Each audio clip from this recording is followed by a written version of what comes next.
the Indiana Fever is turning up the heat, and it's not just because they're pushing for a playoff spot. Nalyssa Smith and Caitlin Clark are caught in a bit of drama that could give your favorite reality shows a run for their money.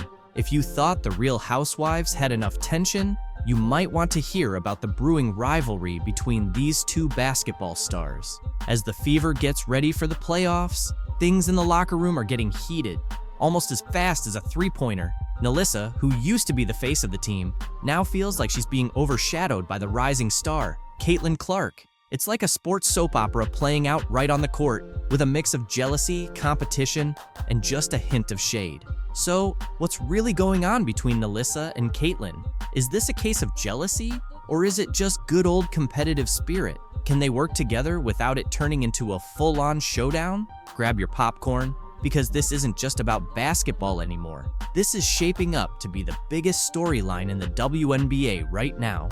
Anti-white hate towards Caitlin Clark is exactly that. But I could guarantee you, if Caitlin Clark would take a knee and she would salute BLM, that all of this might dissipate overnight. But because she has not done that, here we are. Tommy's right. It's not just race, though. It's also sexuality. Caitlin Clark is a white heterosexual woman in a black league, and they resent and are jealous of all of the attention and the shoe deal that she got. Instead of recognizing the truth, which is great athletes who people care about coming into your league really do make everybody more money, and hey, get you charter airplane flights instead of flying commercial. The Indiana Fever locker room is like a pressure cooker about to burst. What was once a place of team unity and support now feels more like a battlefield full of drama.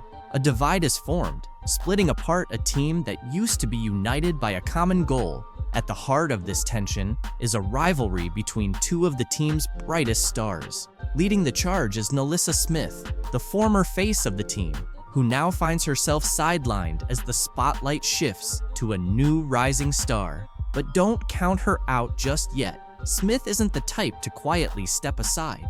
She's ready to fight her way back into the spotlight, shaking things up and making her presence felt throughout the entire team.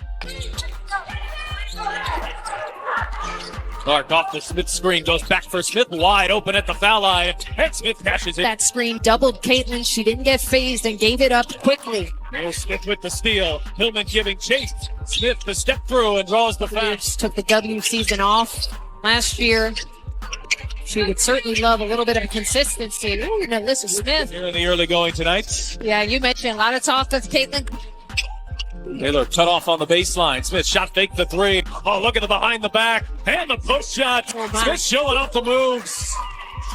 Nalyssa Smith, such a talented, oh my goodness. About 3 or 4 minute rest. Clark working the baseline. Good ball movement here. Smith is wide open and buries a triple. In the W this season, you saw those numbers there. 3-time Olympic gold medalist, the league MVP, and she looks...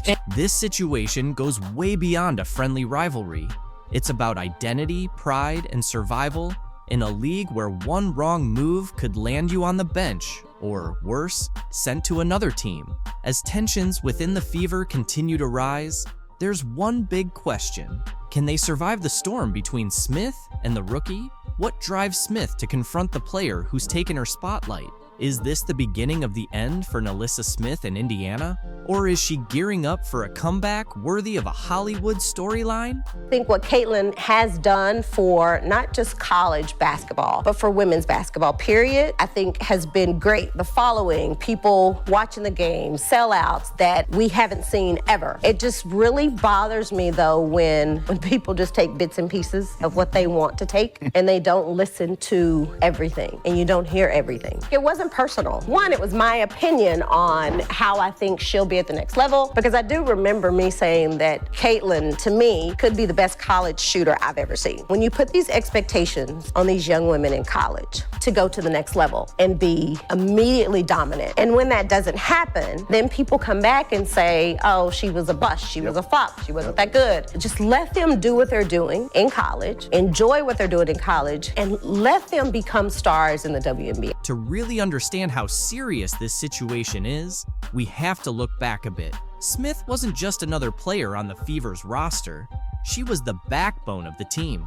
Her rise to stardom wasn't by chance. It was the result of hard work, undeniable talent, and natural leadership that earned her the role as the team's go-to player. She didn't just play basketball. She was shaping the future of the Indiana Fever with every standout performance. The media couldn't get enough of her, and the fans absolutely loved her. She was the total package. Caitlin Clark, remember that girl, that superstar playing for Iowa that ended up going to the Final Four? She's got one of the hottest selling jerseys in sports, y'all, according to Fanatics, led by the one and only Michael Rubin.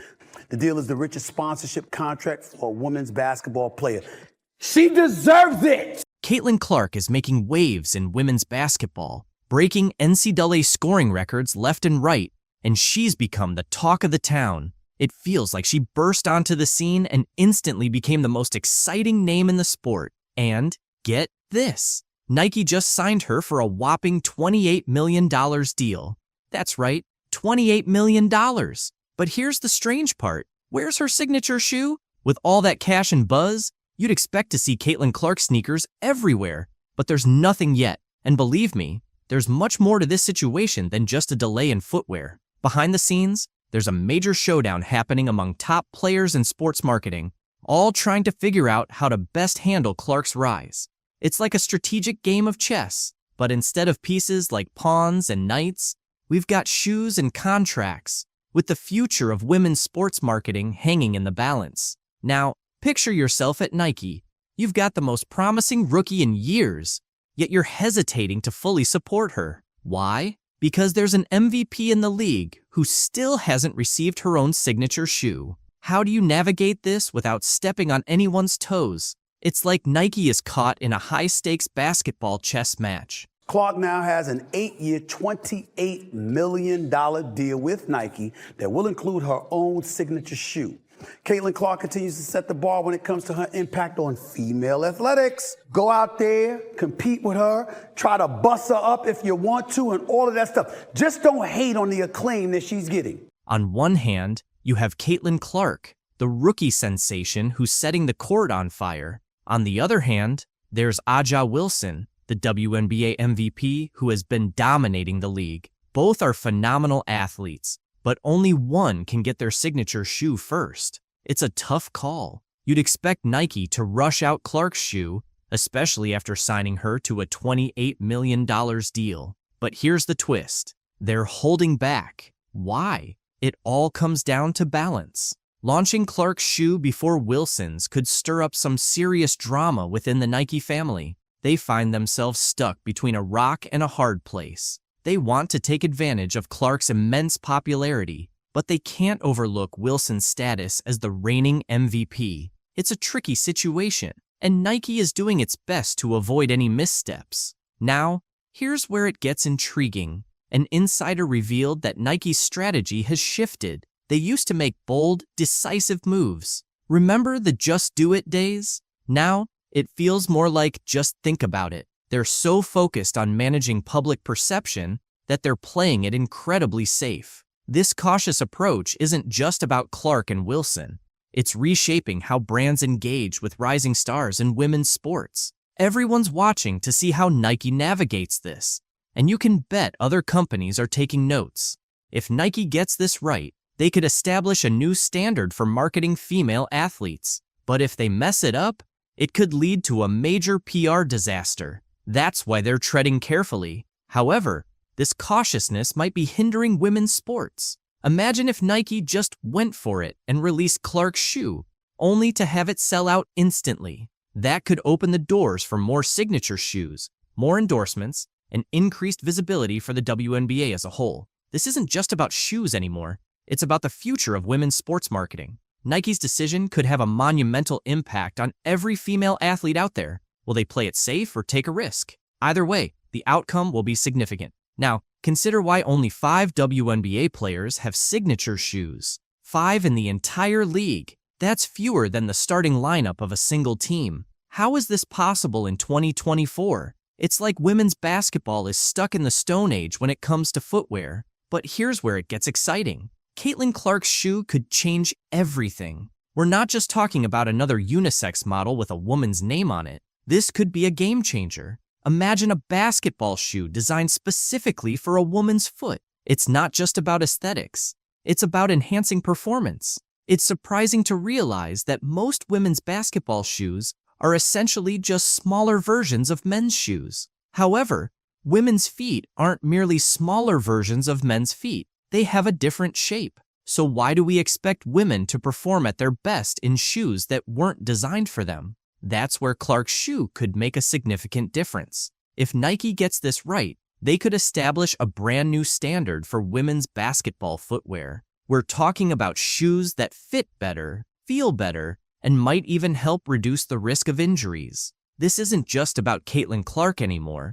This could have positive implications for every woman on the court. Plus, the demand is certainly there. When Clark was drafted, her jersey sold out in no time. People are eager for Clark merchandise. If her shoe is successful, it could pave the way for more signature shoes in the WNBA, finally creating a market that truly caters to women basketball players. But this goes beyond just selling shoes. Clark's signature shoe could symbolize growth in women's basketball, sending a message that says, "We see you, we value you, and we're creating products specifically for you." That's a significant step for a sport that has often been viewed as an afterthought. Consider the impact this could have on young girls who play basketball. They wouldn't just be dreaming of playing in the WNBA. They'd be envisioning a future where they have their own signature shoe. This is about representation, inspiration, and demonstrating that women's basketball is a serious market. The Indiana Fever just made a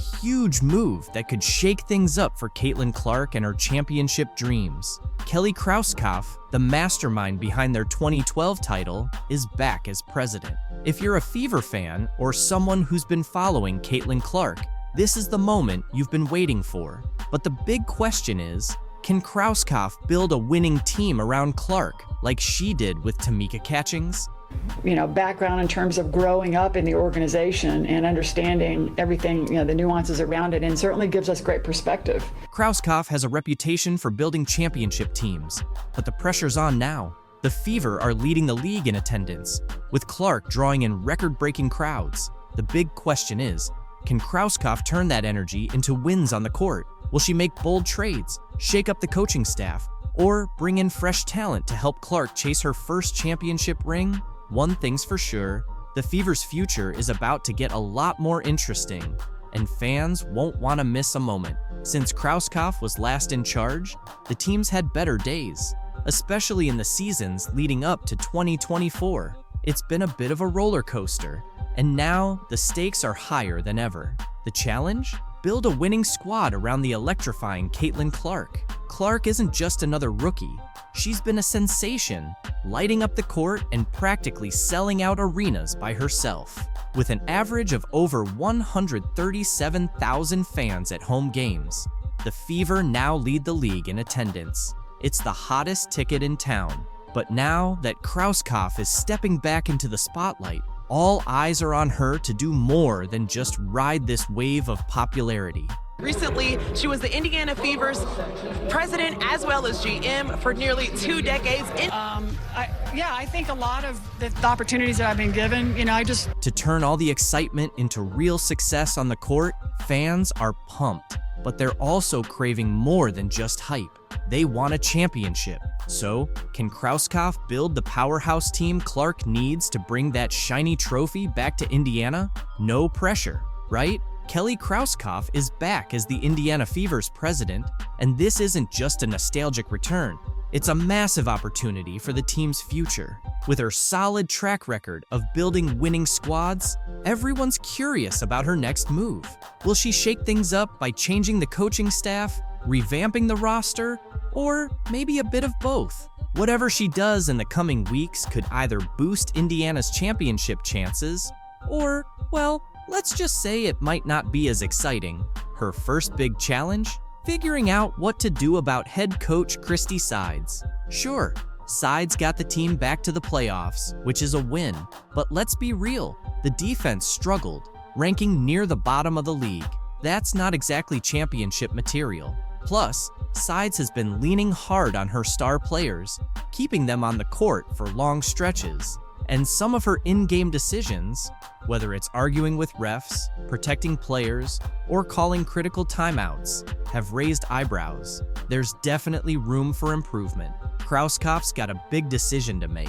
Stick with sides and hope things improve, or bring in fresh blood to tighten things up. Either way, it's going to be interesting to see what happens. With Krauskopf's experience, she was the WNBA's first ever director of basketball operations. She's got a serious edge when it comes to team building.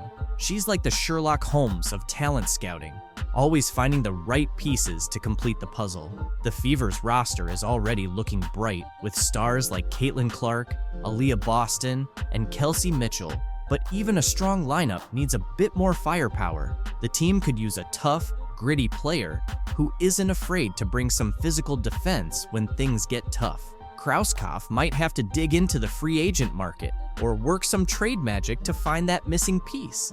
Someone who can bring a little edge and keep the competition in check. And let's be honest, Clark, as amazing as she is, needs a breather sometimes. Finding a solid backup for her is key to keeping the offense running smoothly. Without one, it's like driving a race car without a pit crew. Things could unravel fast. Well, thanks, Gary. And after building the Indiana Fever into one of the WNBA's best franchises, Kelly Krauskopf last December made history by joining the Indiana Pacers as the NBA's first assistant female general manager. Fortunately, Krauskopf's experience with the Indiana Pacers, where she helped build a playoff team, shows she knows how to make smart decisions. She's great at finding players who not only fill in gaps, but also fit seamlessly into the team's culture, like puzzle pieces falling perfectly into place. Now, with Clark's electrifying performance at the center of it all, it's up to Krauskopf to bring in the right supporting players. Everyone's watching to see if she'll pull off some big moves and add a few surprises to the roster. Today, we've got some serious drama to break down. The situation between Caitlin Clark and a Connecticut Sun fan has been leaked, and now, Teresa Weatherspoon is the latest coach to lose her job. Let's dive in. First up, let's talk about Caitlin Clark and what went down at the Connecticut Sun game. Even though the Fever season is over and Clark's off the court, the drama isn't cooling down. A lot of WNBA veterans and players are blaming Caitlin Clark's fan base for all the hate that's been going around. But come on, can we really put all of this on Clark's fans? Did you see what happened at the Sun game? It wasn't just a random fan. This guy had media credentials and was harassing Clark from the front row. The whole incident got leaked online, and now we've got more details to unpack. Clark ended up calling out the fan to security after he apparently crossed a line. Fans at the game said the guy didn't just insult her, he allegedly wished she'd fall and break her neck. Then, he went back to his seat and bragged about it to other Sun fans. More people who were there have come forward, saying they overheard some of his comments, and it sounds pretty bad. This situation has sparked a lot of debate online, and there are even rumors that the guy had media access. So far, the WNBA hasn't made a statement, but it's definitely a mess. WNBA commentator Stephen A. Smith called out the racist fan and showed his support for Clark. On the flip side, players like Angel Reese and Brittany Griner have also shared their thoughts. Angel mentioned she's been dealing with harassment from Clark's fans for the past 2 years. Griner, on the other hand, is pushing for the league to take faster action when it comes to toxic fan behavior. Speaking of Angel Reese, let's shift gears. Last night, news dropped that her coach, Teresa Weatherspoon, was fired from the Chicago Sky, and Angel's heartbroken.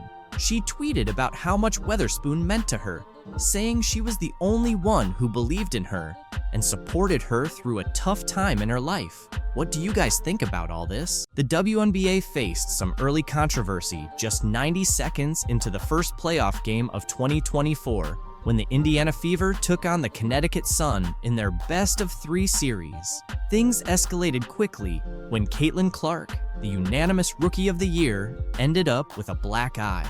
The incident happened when Connecticut guard Dejanai Carrington appeared to accidentally poke Clark in the eye. Despite Clark clearly being in pain and falling to the ground, no foul was called, which sparked an outcry from fans on social media. Many accused Carrington of foul play, claiming the move was intentional. Even Barstool Sports founder Dave Portnoy weighed in, tweeting, "Why does the WNBA let players wear gigantic nails if they use them as weapons? We're lucky Caitlin didn't lose an eye.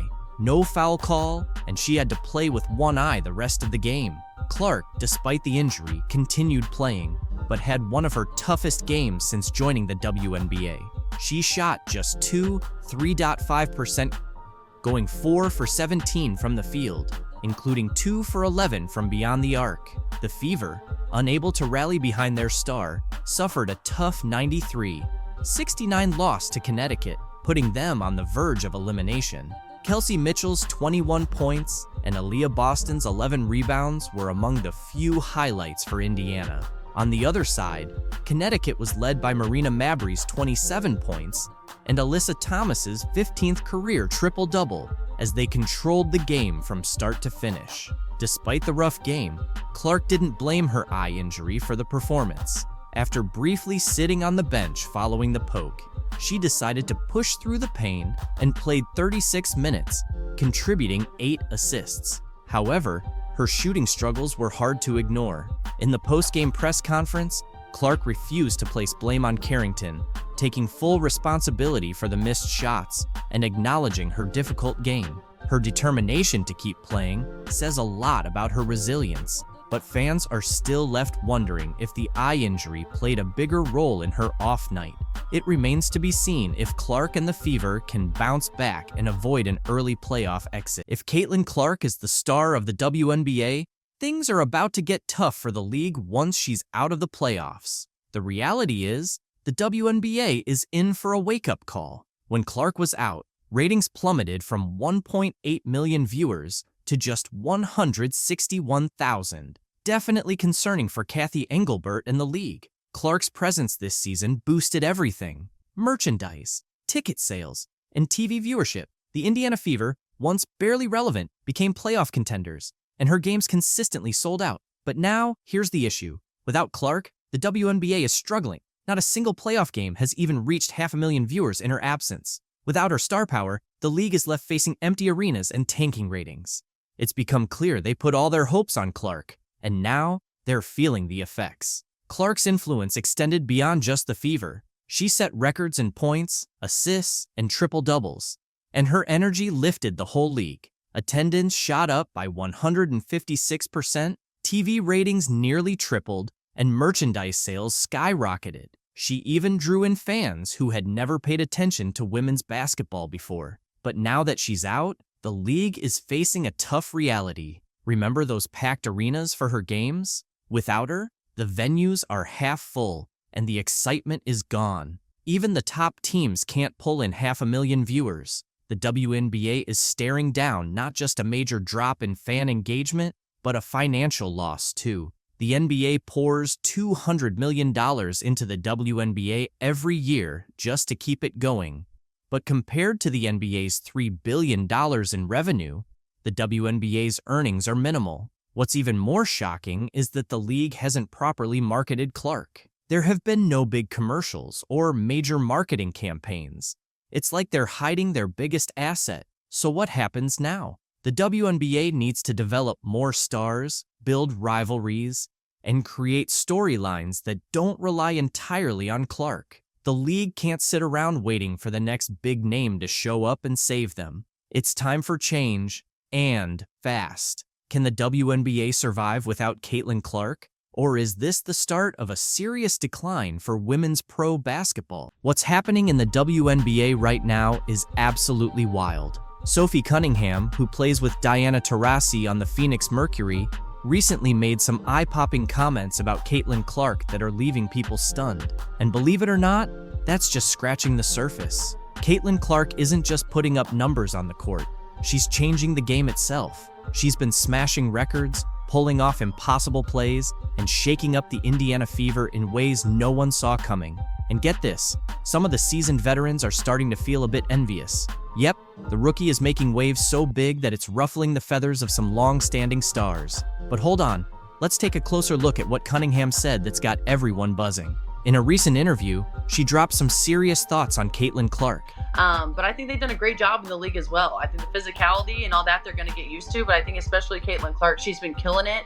And I'm a huge fan, and I never say that, but I think it's fun what she's doing. Can you believe what this means? A veteran player who shares the court with the iconic Diana Taurasi is giving major props to a rookie. That's not something you see every day in the WNBA, but Sophie didn't stop there. She had more to say. When it comes to viewership, man, I think a lot of people have a lot to learn about our league, but I think that's a really fun thing. And if you have really anything negative to say about all the viewership and everything that this rookie class is doing, I just think that you're not capitalizing on it and you might be a little jealous. So Sophie just dropped a truth bomb on anyone throwing shade at Caitlin Clark's success and the other rookies in the league. She's basically saying that if you're not on board with how the WNBA is growing, then the issue might be with you. But why is Sophie, an established player, going all out to defend Clark and the rookies? Simple. It's all about the impact. Clark isn't just playing great basketball. She's completely changing how people view the WNBA. Since she stepped into the league, viewership has exploded. Games that used to have empty seats are now packed. People aren't just watching Indiana Fever games, they're buying tickets, jerseys, and buzzing about the WNBA on social media like never before. And here's the kicker. Clark is pulling all this off as a rookie. She didn't need years to adjust or build a fan base. She came in and started dominating right away. That's why Sophie and other savvy players are seeing that Clark's success is tied to the success of the league itself. In just the last 5 games, Clark's been on fire, averaging 22.6 points, 8.4 assists, and 4.8 rebounds. But that's not all. She's shooting 48.1% from the field and an impressive 44.4% from beyond the arc. These aren't just good numbers for a rookie, they're elite, even for seasoned pros. And what's most incredible is that she's not just stacking up stats for herself, she's lifting the entire team. With Clark on the court, the Fever have gone from barely scraping by to becoming serious title contenders. Oh, and that record for most points generated in a WNBA season? Clark is on track to break it. She's already ranked among the top 3 rookies of all time for total points, and the season's not even over. But it's not just about scoring. Clark is redefining what it means to be a point guard in this league. Her assists aren't just routine passes, they're jaw-dropping plays. She's seeing and creating opportunities that leave even the commentators speechless. And here's the wild part. She's doing all of this against defenses that are built specifically to shut her down. Entire teams are shifting their strategies just to contain Caitlin Clark, but she's still out there dominating. That's why veterans like Sophie Cunningham are so impressed. Clark isn't just excelling. She's changing the entire game. She's pushing teams and players to evolve. And in doing so, she's raising the level of competition across the WNBA. Let's dive into something Cunningham brought up that's been stirring the pot in the league: the jealousy and criticism aimed at Caitlin Clark. Sounds crazy, right? A rookie making such a huge impact that it's got veterans feeling envious. But that's exactly what's happening. Some players, and even some fans, are complaining about all the attention Clark's getting, saying it's overhyped or that she's stealing the spotlight from more experienced players. But let's be real, this is just plain jealousy. As Sophie Cunningham wisely pointed out, those who are grumbling about the attention Clark is bringing to the league are missing out on the bigger picture and maybe feeling a bit envious. She's absolutely right. Clark's success doesn't take away from any other player's value. In fact, the more attention the WNBA gets, the better it is for everyone. More fans mean more revenue, which can lead to higher salaries, better conditions, and more opportunities for all players. Clark is literally expanding the league's market. She's attracting new fans, people who might never have watched a WNBA game before. And once they're hooked, they're not just watching Clark, they're getting introduced to all the incredible talent the league has to offer. That's why smart players like Cunningham are embracing the Caitlin Clark phenomenon. They understand that when one player shines, it benefits the whole league. Clark's success is lifting the WNBA to new heights, and that's good for everyone. Will Caitlin Clark come into the WNBA and do what she's doing right now immediately? Absolutely not. Wheels around, evades Van Lith, and drains it. My goodness. Iowa, she did everything. You know, however many shots you want to take, whatever you want to do with the ball, you can do. It's just a different ball game. If you've been watching Caitlin Clark in the WNBA, you'll notice she's still hitting all those incredible shots she made back at Iowa, wowing fans and packing arenas like never before. It's almost like Cheryl Swoopes never saw her play, because as great as Clark is at shooting, the real magic happens when she passes the ball. You have some players like Aaliyah Boston, and Nalyssa Smith, a Kelsey Mitchell, like they gotta have a rock. Take a look at the list of players she just mentioned, then check out Caitlin Clark's assist numbers and tell me those players aren't getting the ball. Oh, and by the way, Clark just broke the record for most assists in a season. Not just a rookie record, but the overall WNBA record. On top of that, Kelsey Mitchell is hitting career highs across the board. It wasn't just Swoopes. Other WNBA vets also thought Clark was in for a tough reality check. Reality is coming. You look superhuman playing against 18-year-olds, but you're going to come with some grown women that have been playing professional basketball for a long time. The only real issue earlier this season was the cheap shots other players were taking at Caitlin Clark. Sure, some rookie welcome to the league moments are expected, but things like Carter's hip check could have seriously injured her.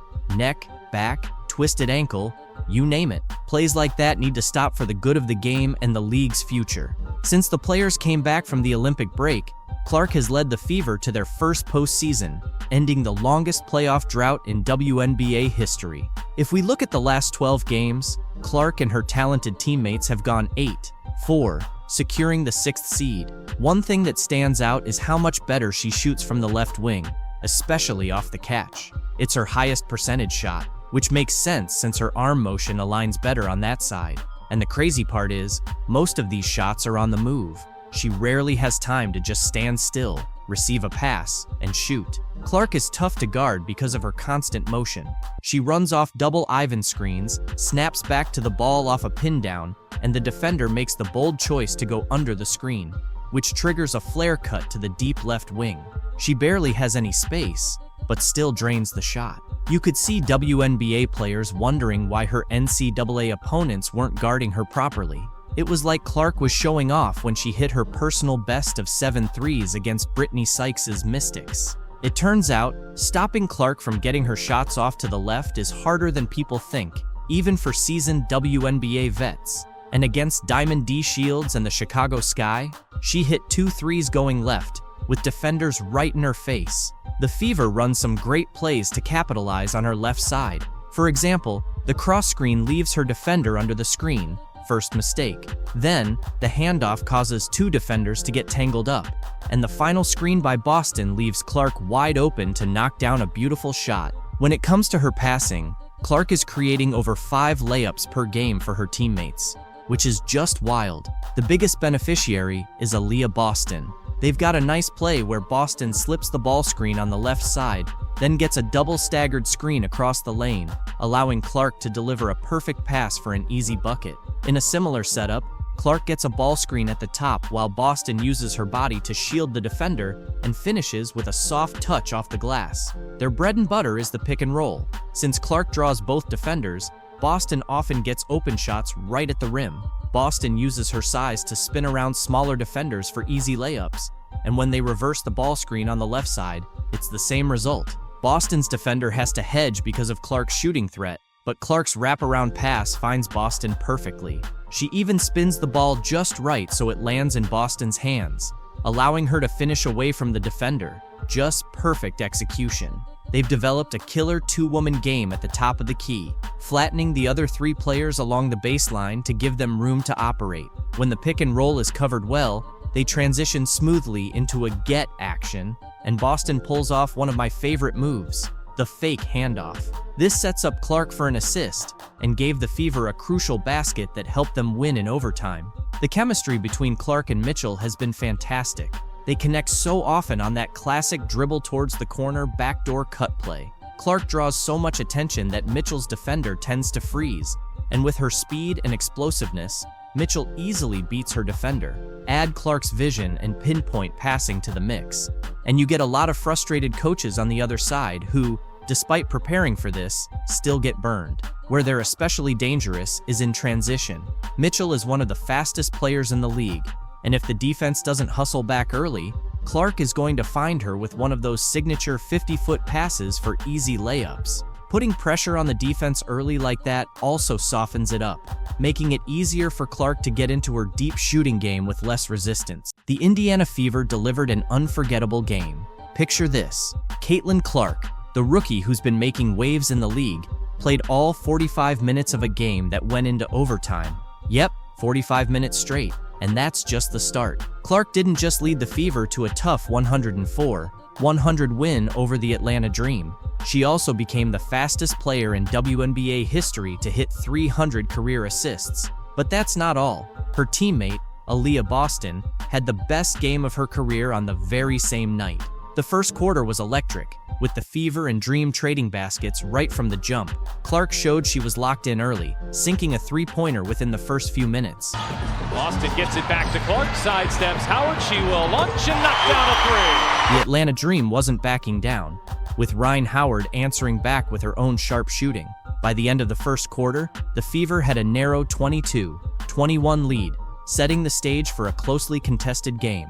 In the second quarter, things heated up even more. The Dream, led by Howard and Alicia Gray, pulled ahead by 6 points. But the Fever weren't going down easily. Lexi Hull stepped up, sinking 2 clutch three-pointers to keep them in the fight. Despite their efforts, the Dream managed to take control, going into halftime with a 48-44 lead. If you thought it was intense by then, the third quarter kicked things up a notch. The Dream extended their lead to 16 points, and it seemed like the Fever were losing their grip. But this is where Caitlin Clark and her squad worked their magic.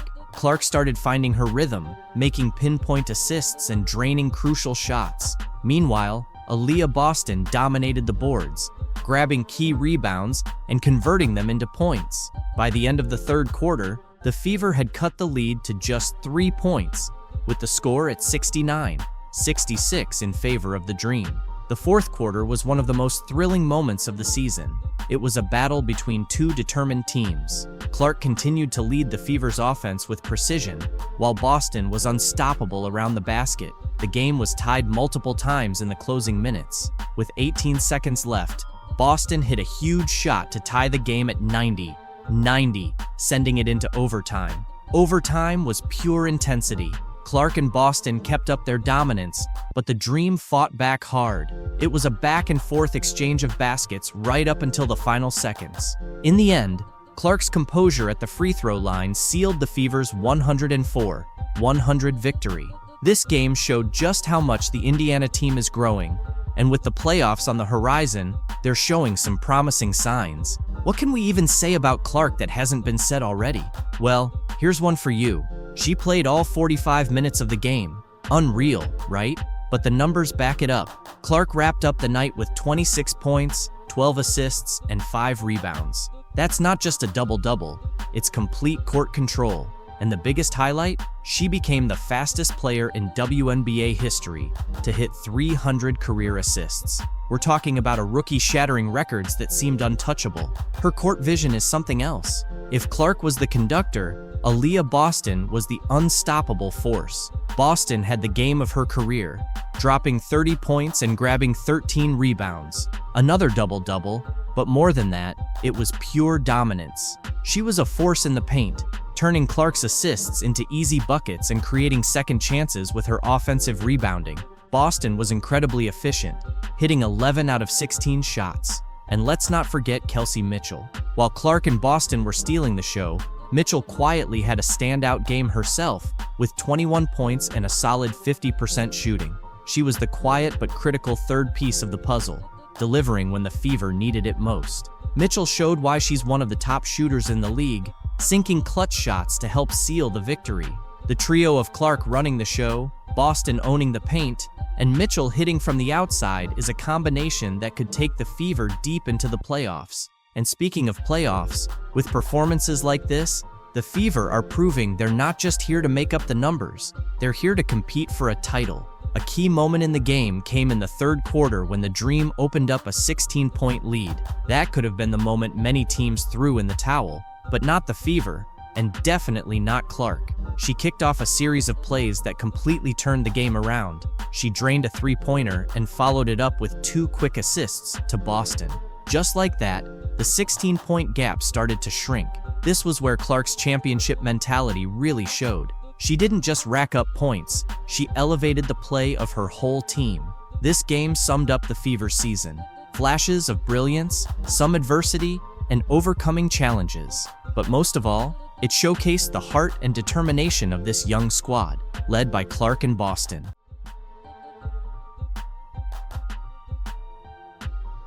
Caitlin Clark has some big news that's sure to create a stir in the WNBA. But let's face it, are we really surprised? Many fans have been watching just to see her take charge in the league this season. Now, she's made the decision to step away for good, and honestly, who can blame her? She struggled with physical defense she's faced at the professional level and voiced frustration with the league's officiating, recently telling reporters, quote, "I feel like I'm getting hammered and everybody is physical with me, and opponents get away with things that other people don't get away with." That's what Caitlin Clark said. From the very beginning, this league didn't truly appreciate her talent. She took a team that had been largely unnoticed for 10 years and led them to the playoffs, set attendance records, increased ticket sales, and made her jersey a top seller. So what did she receive in return? A cheap eye poke, some shoulder hits, a loss by 6 points, technical fouls, unfounded claims of racism, and a label as a rude player. What I am upset about is like, hey man, your meal ticket is under constant attack. There's been dirty plays all season. If that's the kind of treatment you receive for making the league entertaining, I'd walk away too. But do you know what really drove her to this breaking point and led her to announce her decision? What did she say that made it clear she's entirely finished? Let me provide you with all the details. Those guys, they're the racists, when really, y'all are the racists. The people coming up with excuses to hate Caitlin Clark and the new fan base that she brought. You could sense it brewing from a distance. Caitlin Clark's frustration had been accumulating for weeks. However, the tipping point occurred when the Indiana Fever faced a heartbreaking defeat against the Connecticut Sun. She's just not built for the physicality of this league. And she's not quick enough to get away from the physicality, resulting in their elimination from the playoffs. In a close game that ended with a score of 87-81, Clark played as if everything depended on it, contributing 29 points, 10 assists, and 7 rebounds, essentially trying to shoulder the entire team. But here's the catch. Her teammates appeared to be asleep. While Clark was out there performing like a one-woman army, her team struggled, missing shots and committing rookie errors. This kid's on the wrong team. She's got the wrong skill set to handle the physicality of that league, and she's a rookie. Let's kick things off with Temi Fagbani. Where do I even start? Her performance was nothing short of a disaster. She made some critical errors, including a shot clock violation at a crucial moment when the Fever were trying to gain momentum. When she wasn't just standing around looking confused, she went 0 for 3, practically gifting the ball back to the Sun. Honestly, don't you agree with Gino when he said, "Yeah, but she needs to be on a better team." But hold on, because Victoria Vivians didn't perform any better. As a veteran who should excel under pressure, she instead chose to go missing, scoring only 6 points with a shooting percentage of 2 for 10. Seriously, 2 out of 10?